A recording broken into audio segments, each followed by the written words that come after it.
Hi, thank you for joining me. Today we're going to talk about the very first piano lessons. And I mean the first ones as in lesson 1 when you meet the student, lesson 2 the very first weeks. So these are the lessons where the student is getting to know you, you're getting to know them. We stop being nervous and shy, and they're learning what it feels like to come into lessons, what the routine is to actually physically come into your studio, what the routine is when they leave. Parents are learning where to park. These are the very early lessons. These are very special. I think these are a very special time because it's often the lessons that stick in their memory of starting music. And in particular today, we're going to talk about how we're starting off with our oral training in these early lessons.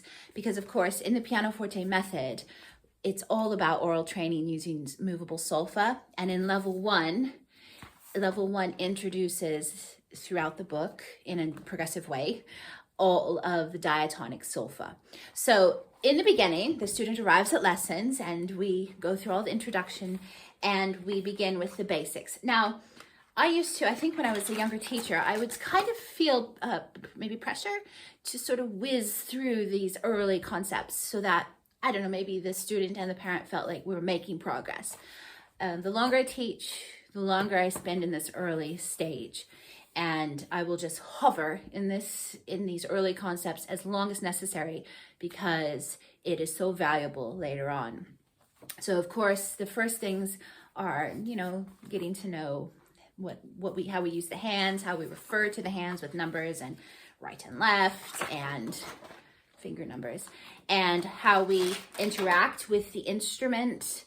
And also, and this is unique to this method, of course, because it's solfa, singing and getting used to singing together. Maybe the child is quite comfortable singing, maybe they're not so comfortable, maybe they are confident, but we're getting to know how to sing together in the lesson. This is where, we can start to gauge where their confidence is with matching pitch, high and low, because then, of course, we introduce the first 2 solfa syllables, which are so and me. So, me. This is wonderful because we introduce these 2 pitches with the Kerwin hand signs. So, me, making sure that the physical motion for so is higher up than me. You can also use body solfa. So you can go so, me. You can play any sorts of games where you stand and you kneel or bend down for so, me, just so that we're getting a whole experience, oral, vocal, and physical, of how tone works and how we can relate to tone and how they can understand it. Now, why do we start with so and me? The pitches so and me are extremely easy to hear, even for young children. They're the strong pitches in the overtone series, and as the child has been interacting with language and with just, acoustic sound in their early childhood and infancy, these overtones are always present. And there's a sort of natural way that we interact vocally with infants and young children, which is sort of this falling musical pattern, which includes so, me in a lot of our speech. So universally, these 2 pitches are the easiest to hear in the beginning, especially, and even for a child who really is struggling with pitch matching, we can usually arrive where they're hearing so, me.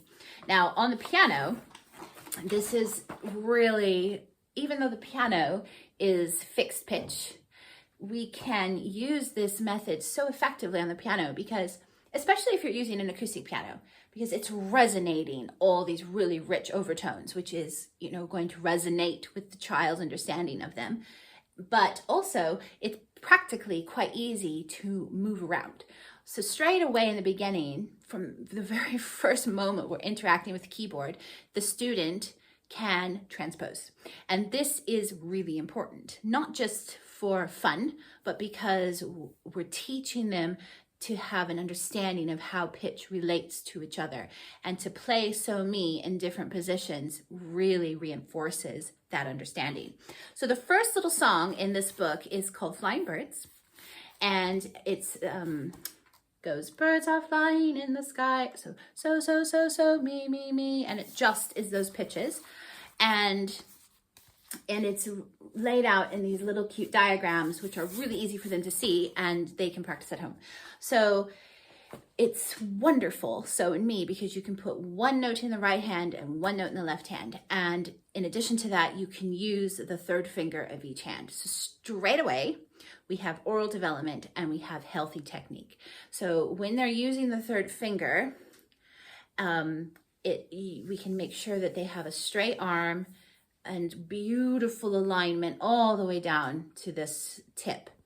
And then you can do it in both hands. So it straight away, it eliminates any sort of problems you have with tension or twisting, because they're aligned like this, open and I sometimes call this the V shape inside, just so we're straight.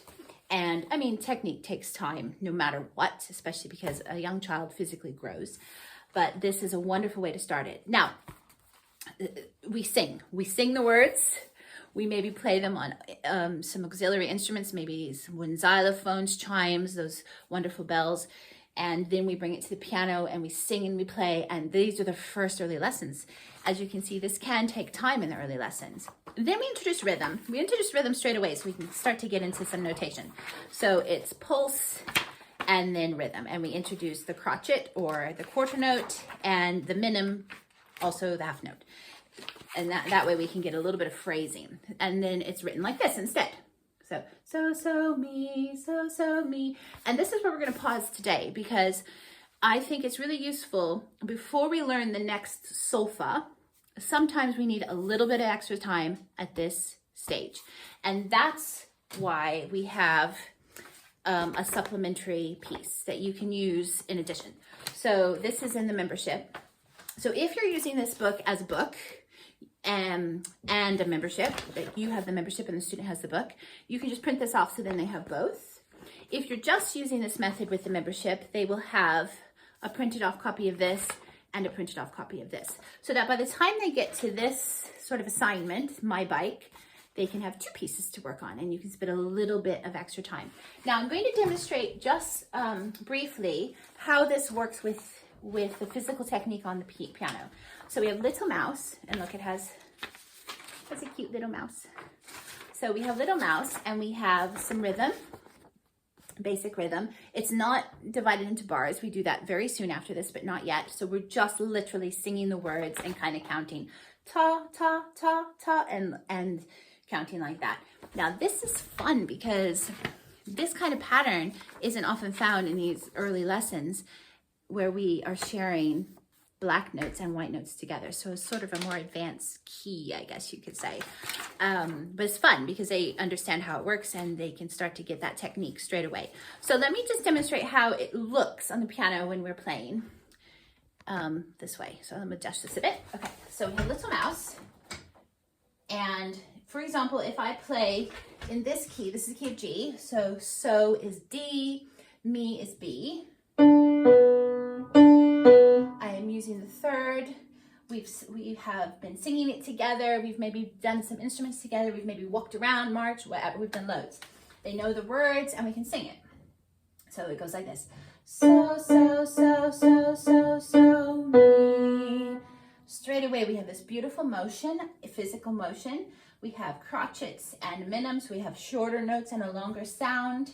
And the words are little tiny mouse running all about the house.